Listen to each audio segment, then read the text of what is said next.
Careful these stairs. They seem kind of old. Yeah.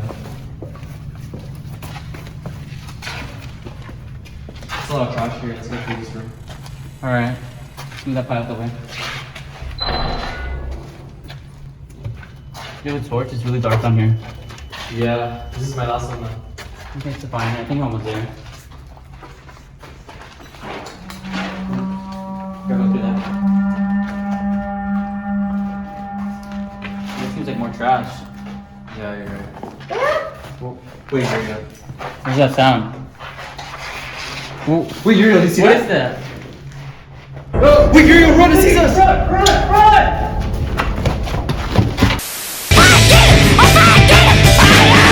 When I was a kid, I got really into RPGs. The first video game I played was Pokemon Ruby, and I fell in love with turn-based RPGs. I played Pokemon, I played niche stuff like the Megami Tensei games. I really love Devil Survivor. So I got really familiar with that genre. But as I got older, I had less and less time to play these games. But I did make time for fighting games. But anyway, by the time I started university, here's a truck passing by. By the time I started university and I had time to invest in these games again, I tried revisiting them, and I didn't exactly have the same fulfillment that I got from competitive games. And I didn't really get mad at the games. I just thought like, okay, I grew up. Maybe my taste is just different. So I concluded that RPGs weren't for me because I just didn't get that enjoyment that I once did. But I would say that changed when I played Fear and Hunger. Fear and Hunger, it reminds me of fighting games actually, because the game kind of just tosses you into the gameplay. You play a little text adventure. You play as one of 4 characters who are all in the dungeon for a different reason, but with the goal of saving Legard. And the game kind of just tosses you right in. But the reason it's so innovative, in my opinion, is because it brings an aspect of competitive games to RPGs, that being active decision making. And that active decision making that Fear and Hunger introduces, the turn-based RPGs, is what really makes it such a fresh experience to me. I love Pokemon, but the problem I have with that franchise is that combat can often feel really mindless. The most viable strategy is usually go into battle, spam your super effective move. And I know that there's status effects and moves like that, but they often feel really unimpactful, especially in the later games. There's some games like the Megami Tensei series or even Lisa the Painful where those status effects feel crucial to succeed. I appreciate the role that they have there, but those games are definitely the exception.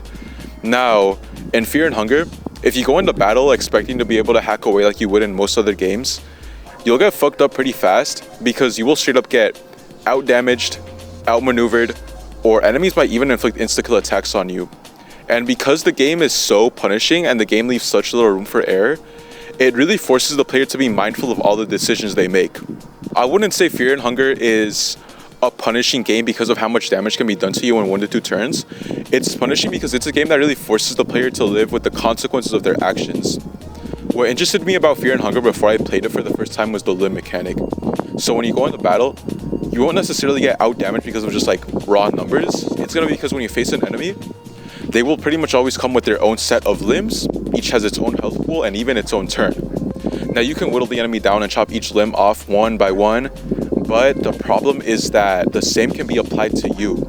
So if an encounter goes south, you very well could walk out losing an arm or a leg, losing access to your shield, or taking a hit to your walk speed.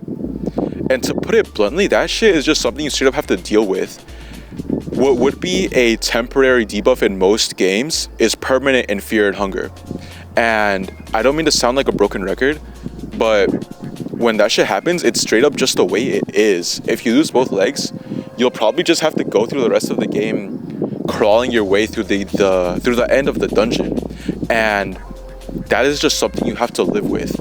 And because Fear and Hunger punishes the player and forces them to live with those consequences throughout their run, it really makes each choice feel very impactful, which is another aspect of the game that does a good job of disencouraging the player from just going on autopilot. Now, the limb mechanic also does a really good job of making combat more complex in a way that's not convoluted. The most straightforward strategy would be to just aim straight for the head, which would win you the battle instantly. But the problem with that is that the evasion rate on the head is so high that you're better off going for the legs first. And while you're going for the legs, most enemies will have at least 1 or 2 other body parts that can inflict either like a status effect or like break one of your legs or just have some sort of consequence. Each enemy has like their own unique little way of punishing you for getting into battle with them. And it sort of creates this pick your poison approach to the game's combat. It tasks the player with analyzing the situation and really choosing what to prioritize. There's a decision you have to make there. Do you target the limb that could stun lock you, the one that could break your legs, or if you can't take those risks, it straight up might be better to just go for the head. The player is tasked with calculating the risk of the situation and really making a decision on how to approach it, which is another way that Fear and Hunger forces the player to be mindful of the choices they make. So the character that the player picks really opens and closes various different strategies. The one character that can get away with just running straight into battle by themselves is the knight, but only if you know like what limbs to target. If you can take advantage of the knowledge you acquire across your various runs dying, the knight can reach the bottom of the dungeon in just a couple minutes. Now, not every character can do that, like the Dark Priest. If you know what limbs to target, and even if you have the right knowledge, that strategy is straight up just not something that the Dark Priest can get away with due to how little damage they can do. One perk that the Dark Priest does have access to at the beginning of the game is Dark Magic. So the other characters, they really have to like go out of their way or like figure out how to get access to magic. But at the beginning of the game, the Dark Priest does have access to necromancy. So you will come across various different like skeletons and ghouls, and the Enki, that's the name of the Dark Priest. The Dark Priest is able to basically turn them into his own meat shields. He can like resurrect them and turn them into his party members. By doing so, he can take less of a risk in battle.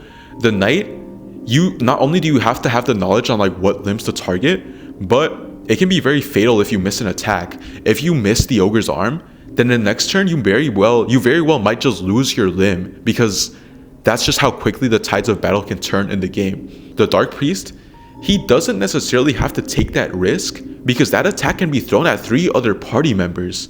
If the knight misses just one attack, then they're gonna be the one that has to take that damage or has to take that consequence.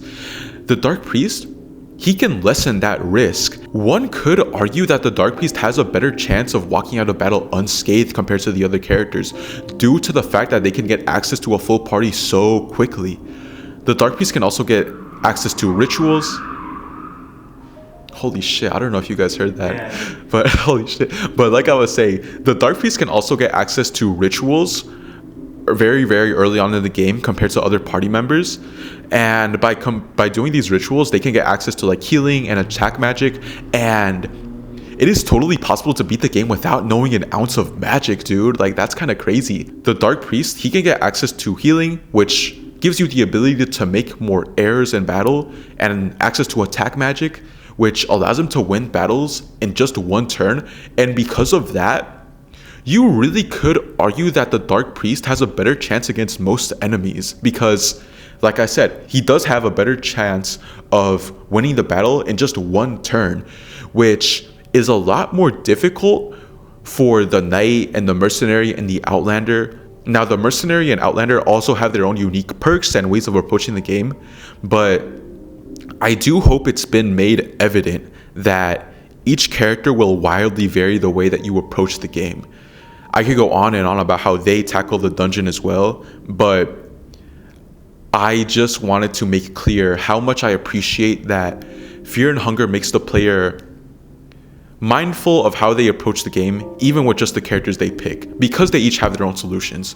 Because they each have their own solutions to different problems, it really encourages the player to actively seek new answers to the dilemmas they face, which is another way that Fear and Hunger does a great job of keeping the player mentally engaged.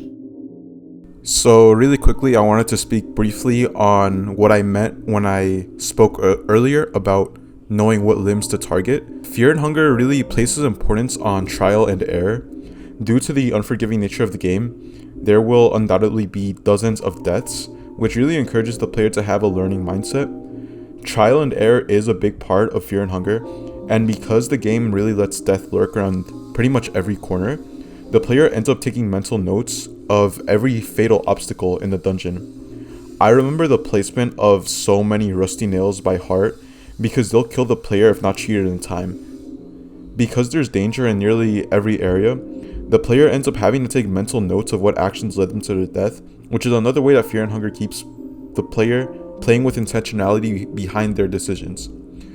Taking note of what limbs inflicted the attack that caused you the most trouble is what I meant by acquiring knowledge of what limbs are worth prioritizing. There are some enemies that don't make it clear which body parts are worth attacking upon the first encounter, so taking mental notes of that information for future runs is where taking mental notes and this acquisition of knowledge that I mentioned come into play. I wish I was Astro Boy. When I die in a horrible car accident, can you make me into a robot? I don't think so. Please. Fuck you. I don't care. Wait, I whatever. didn't mean it. Wait. No, Toby, come back. What the fuck? Okay. I had some time to cool down, but I still don't know how you could fucking do that to me. I thought we were friends and you just say shit like that. So another thing that keeps Fear and Hunger fresh is the various items that you come across while exploring the dungeon. There are a lot of items in the game that change the way that you approach it, one of which is the red vial. The red vial can honestly be your lifeline because when you're backed into a corner, you can just throw it at the enemy and it blinds them, and most of their attacks will just miss, and it can really trivialize even some of the hardest enemies in the game. Like I said, it can really be your lifeline. However, a lot of items have multiple uses, and it just so happens that the red vial, it can also melt locks, and it also just so happens that the earliest party member in the game, the nameless girl, she is locked behind a cage. I'm not going to go off again about how party members can mitigate risk, but it is something to keep in mind. Maybe if you don't do enough damage to like chop off a body part with a fatal attack, that little extra nudge of damage can really like change the outcome of the battle. Because the different items in the game, they opened up new approaches for you, it really forces the player to question whether or not the item they are using is worth using in that situation or not. It adds another layer of decision making that I appreciate. So maybe you do need to use that red vial. Maybe like you need to kill that enemy that always stands in your way. Maybe like it's that ogre that always stands like in front of the upgrade table. And yeah, there are a finite amount of resources in the dungeon, and those resources can change the way that you approach the game. And this really keeps the player on their toes because there's like so many alternative routes and things like that that are dependent on like what items you have on hand. It really keeps the player engaged because it makes them try to avoid scenarios where they are forced to use those items, which really keeps the player on their toes. And that does a really good job of, like I said earlier, it's just another way that the game prevents the player from going on autopilot. It keeps the player actively engaged and mindful of the decisions that they're making. Autopilot is something that's so standard in other turn-based games, so I really appreciate all the different ways that Fear and Hunger does its best to keep the players from doing that. I want this. Hey, I'm gonna need to see some ID though. I got it right here.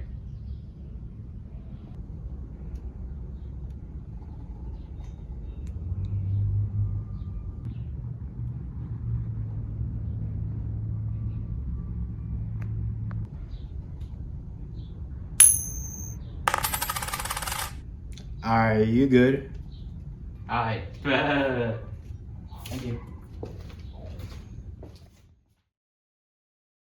So there is a big detail about the game that I've intentionally avoided talking about, that being RNG. Every item that you loot from a crate or an urn is completely random. There is close to little consistency when it comes to looting in this game. And the reason I wanted to speak about that separately is because it forces the player to develop the new skill, that being adaptation. There's a lot of different routes that the player can take to the end of the game. All of them are viable, and all of them do come with their own unique obstacles that the player has to deal with. And the routes that the player can take do depend on the items that you acquire. If you got an explosive vial, maybe you can take that hidden path towards the bottom, and if you have a way to fight ghosts, then maybe you can loot the sword that's hidden in there. By giving items so much weight and by allowing them to cause so much variance within each run, the player is really tasked to make on-the-fly decisions on how to approach the dungeon based on the tools that they acquire during their run. New possibilities really do open up based on what the player gets access to, which causes the player to make sudden adaptations during their playstyle to better progress the dungeon in accordance to the items that they acquire. Like for example, if you're lucky enough to get access to the scroll that teaches you leg sweep, then you can just break down doors and all of a sudden you're at the bottom of the dungeon.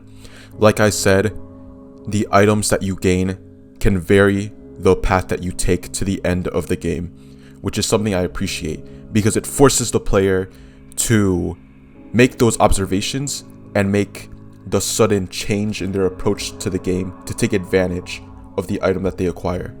It's just another way that additional layers of decision making are introduced into the game.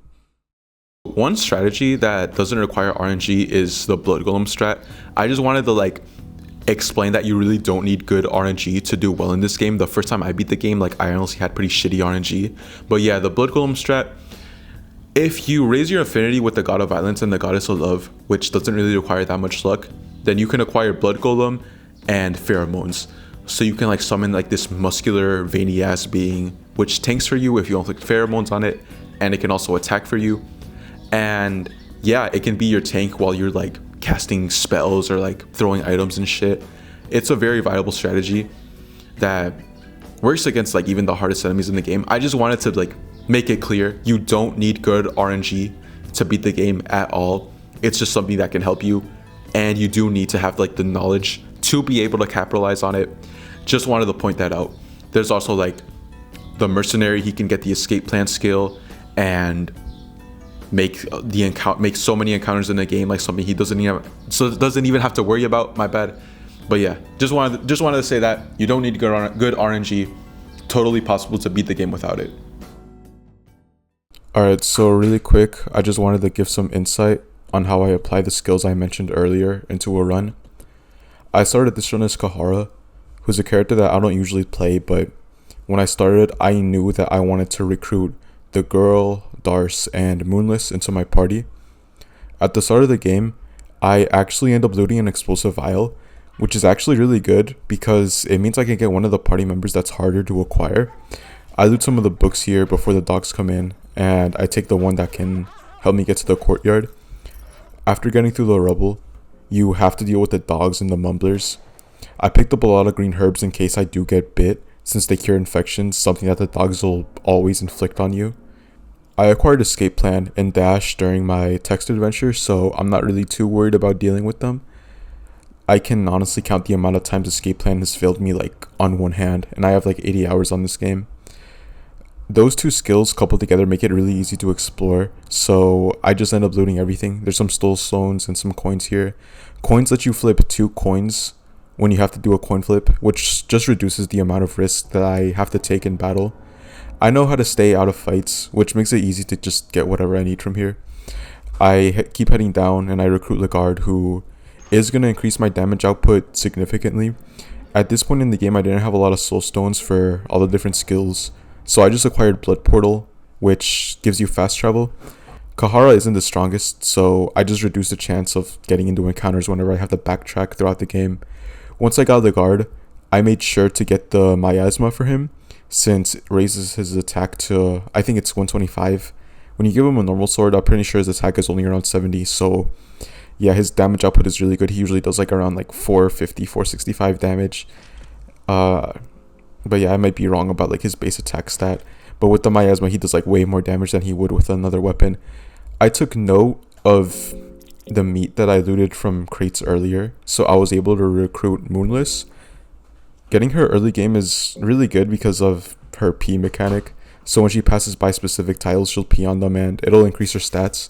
If you get her late game, you might have to backtrack to each tile to raise her stats, but if you get her early game, you can just go through the game normally and not really worry about it. She's really strong for enemies that have a lot of high health pools, because she can inflict bleeding, which deals damage every turn, and it'll just shorten the amount of turns that like you'll have to take in a fight. I recruit Darce once I get to the village. She's a really easy party member to acquire. You just gotta kill like that one villager that's there when you come in. So I do some extra stuff before prepping for the late game. I go kill this knight in the mines to loot the shelves he's guarding. I get lucky and unlock like the Sylvian spell, so I get healing and I don't have to worry about running low on herbs. I get kind of unlucky here and I don't really get that many other spells, but my DPS is already decent because of the miasma I got for the guard. I already have escape plan, so as long as I just pick my fights carefully, I don't really have a lot to worry about. Something really important in this game is just mitigating risk. Being able to recover from bad encounters or like shitty RNG is a big deal. Arguably more helpful than just being able to do a ton of damage. The last thing I do is fight the salmon snake. When you use the soulstone on it, you get an accessory that prevents slim loss, and dash is a skill that really contributes to the survivability of this party. You can't use it if you lose a leg, which is why it's important to get it as soon as you can. I end up getting good healing, good survivability with escape plan and dash, and pretty decent damage output thanks to the guard and moonless. It might be troublesome to fight some of the tougher enemies in this game, but as long as I avoid them and only fight the enemies I need to, I should be fine. With all that done, I'm ready for a late game and I'm confident. I just wanted to give some insight on like what my thought process is when I go into a new run. Just like what decisions I make during my time playing.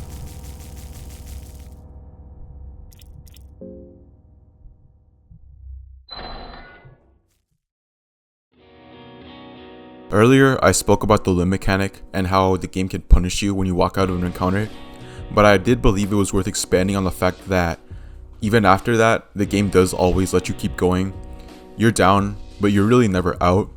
Losing both arms really does suck, but the game lets you keep going because there's solutions to every obstacle you go through.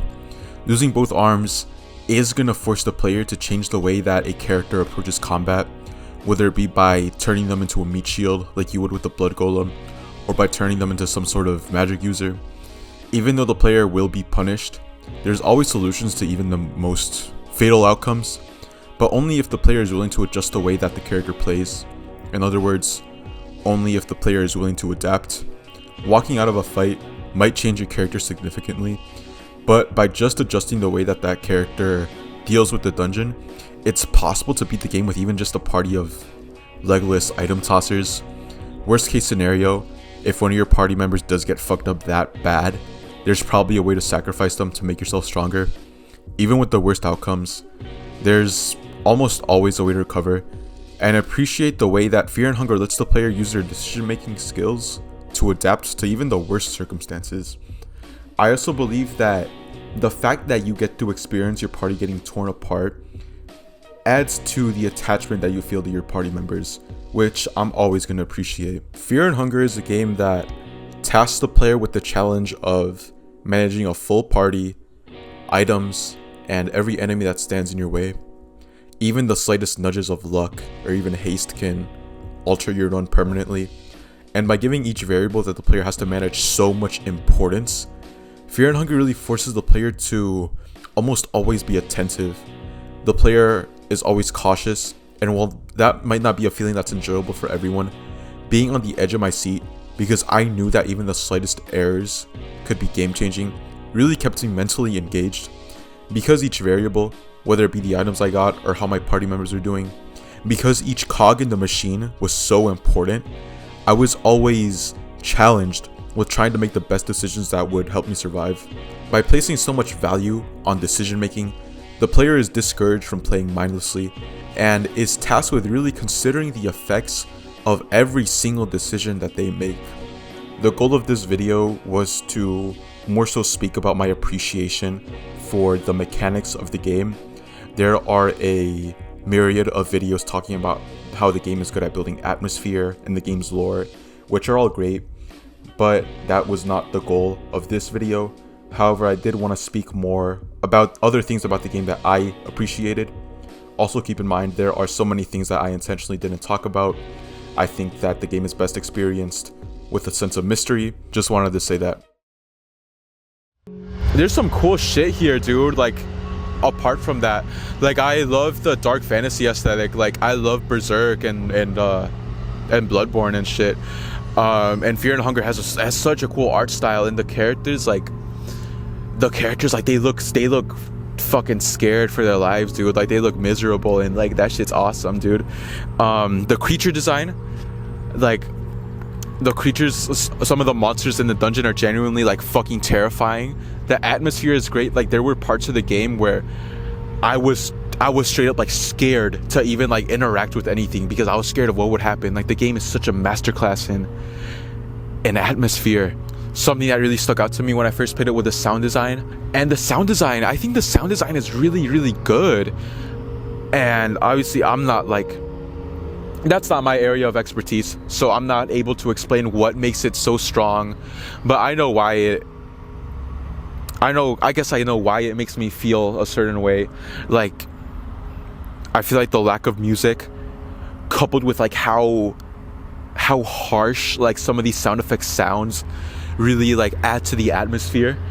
There's something about just when you're in this encounter with this creature, and there's the sound of silence just broken by that sword slash. Like there's something really special about that, dude. There's something really fucking cool about that.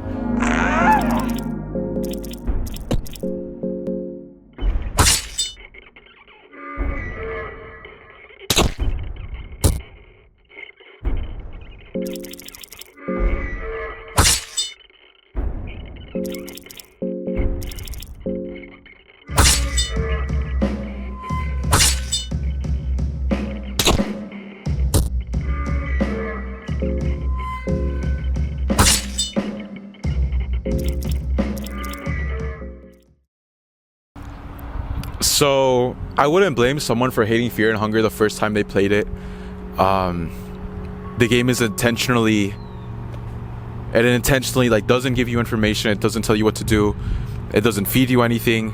And there's some bullshit ass RNG. I get it. But if you're willing to go through that, then I think that what's waiting for you is honestly a really good RPG. An RPG that doesn't even feel like an RPG, dude. It feels like a roguelite.